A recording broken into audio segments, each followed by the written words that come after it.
Hello and welcome back to test and travel with Sharmi.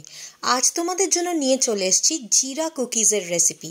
তবে তোমাদের কাছে একটা অভিযোগ আছে, এতদিন ধরে এত ভিডিও পোস্ট করছি, ভালো ভালো রেসিপিস পোস্ট করছি এবং খুব সহজ পদ্ধতিতে তোমাদের কিছু রান্না শেখাচ্ছি, কিন্তু তোমরা না তো সাবস্ক্রাইব করছো, না লাইক করছো, না কমেন্ট করছো।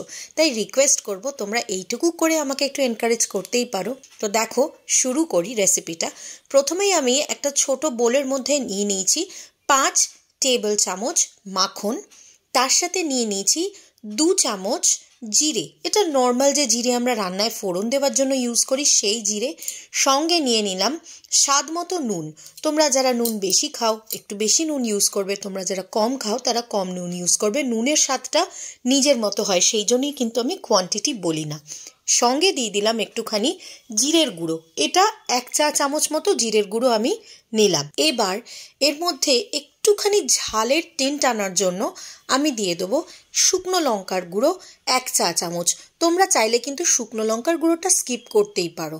নুন ঝালটাকে ঠিকঠাক ব্যালেন্স করার জন্য আমি দিয়ে দিলাম 1 চা চামচ চিনির পাউডার। তোমরা চাইলে মিশ্রির পাউডার বা গুঁড়ো ব্যবহার করতে পারো। এবার এই পুরো জিনিসটাকে খুব ভালো করে কিন্তু ক্রিম করে নিতে হবে। ঠিক মিষ্টি কুকিজ বানাবার সময় যেরকম দেখিয়েছিলাম ফেটিয়ে ফেটিয়ে ক্রিম করে নিতে হবে, এই জিরা কুকিজটা বানাবার সময়ও কিন্তু তাই করতে হবে। এবার ক্রিম করার পর আমি এর মধ্যে মিশিয়ে দিলাম 1/2 চা চামচ বেকিং পাউডার। ঠিক যে বেকিং পাউডার তোমরা কেক করার জন্য ব্যবহার করো, বেকিং পাউডার দিয়েও খুব ভালো করে জিনিসটাকে ক্রিম করে নিলাম। এবার এর মধ্যে মিশিয়ে দেব 10 টেবিল চামচ আটা। আমি এখানে ময়দা ইউজ করিনি, ইউজ করেছি আটা কুকিজটাকে হেলদি বানাবার জন্য। তোমরা চাইলে কিন্তু ময়দা ইউজ করতে পারো। এবার বাটার কতটা গলে রয়েছে বা কতটা হার্ড রয়েছে তার উপর অনেক সময় ডিপেন্ড করে কতটা ময়দা বা আটাটা লাগবে। অনেক ক্ষেত্রে দেখা যায় 10 চামচের জায়গায় 9 চামচ লাগতে পারে, অনেক ক্ষেত্রে 10 চামচের জায়গায় 11 চামচ। সেটা একটু ব্যালেন্স করে নিতে হবে, কারণ বাটারটা ডিপেন্ড করে কোন টেম্পারেচারে রয়েছে। এখন যেহেতু শীতকাল, বাটারটা কিন্তু রুম টেম্পারেচারে রাখলেও একটু শক্তই হয়ে থাকে, তো সেটা একটু বুঝে নিতে হবে। দেখো, পুরো জিনিসটাকে কিন্তু আমি এইভাবে আস্তে আস্তে মিক্স করে ফেললাম। খুব একটা ময়দা মাখার মতো কিন্তু ঠাসতে হবে না, সিম্পলভাবে জাস্ট ইনগ্রিডিয়েন্টসগুলোকে এক জায়গায় জড়ো করে নিতে হবে।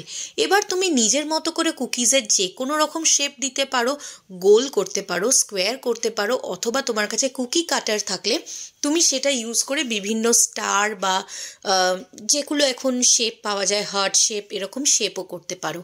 এবার দেখো, আমি কুকিজটাকে একটু যাতে দেখতে সুন্দর লাগে সেই জন্য ওপরে একটা করে কাজু বাদাম বসিয়ে দিচ্ছি। এটা কিন্তু সম্পূর্ণ অপশনাল, তোমরা চাইলে স্কিপ করতে পারো, চাইলে মাথায় একটুখানি করে জিরেও ছড়িয়ে দিতে পারো কুকিজগুলোর, সেটাও কিন্তু ভালো হবে।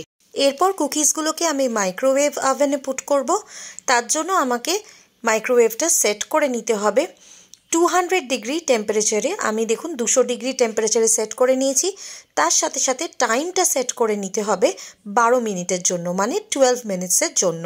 এরপর যদি মনে হয় যে আরেকটু এটাকে বেক করা দরকার, সেই ক্ষেত্রে কিন্তু আমি আরও 1-2 মিনিট বেক করব। 12 মিনিটটা আমার মাইক্রোওয়েভ অনুযায়ী একদম কারেক্ট টাইম, তোমরা তোমাদের মাইক্রোওয়েভটা একটু দেখে নেবে। তো দেখুন, আমি 12 মিনিটের জন্য বেকিং করতে রেখে দিলাম। আমার টাইম অলমোস্ট ডান, শেষ হয়ে গেছে। এবার বার করে দেখি কুকিজগুলো কিরকম হয়েছে বা কেমন দেখতে হয়েছে। তো দেখাই যাচ্ছে একদম কিন্তু গোল্ডেন হয়েছে, ওপরে ক্যাশু নাটসগুলোও কিন্তু ভীষণ সুন্দরভাবে রোস্টেড হয়ে গেছে। কিছুক্ষণের জন্য রেখে দেবো ঠান্ডা হওয়ার জন্য, কারণ এক্ষুনি কিন্তু কুকিজগুলো খাওয়া যাবে না। 10-15 মিনিট রেখে দেওয়ার পর আমি গরম গরম চা তৈরি করলাম, আর তার সাথে নিয়ে নিলাম হেলদি জিরা কুকিজ। বাইরের ময়দাওয়ালা কুকিজ না খেয়ে একবার বাড়িতে কিন্তু এই জিরা কুকিজ বা মিষ্টি কুকিজের রেসিপিটা ট্রাই করে দেখতে পারো। বিশ্বাস করো, দুটো কুকিজই খেতে ভীষণ ভালো হয়েছিল। মিষ্টি কুকিজের রেসিপিটাও কিন্তু আমার চ্যানেলে রয়েছে, যদি তোমাদের ভালো লাগে তাহলে এই চ্যানেলটাকে সাবস্ক্রাইব করো, পাশে থেকো। তোমাদের সাপোর্টটাই কিন্তু আমার কাছে খুব গুরুত্বপূর্ণ।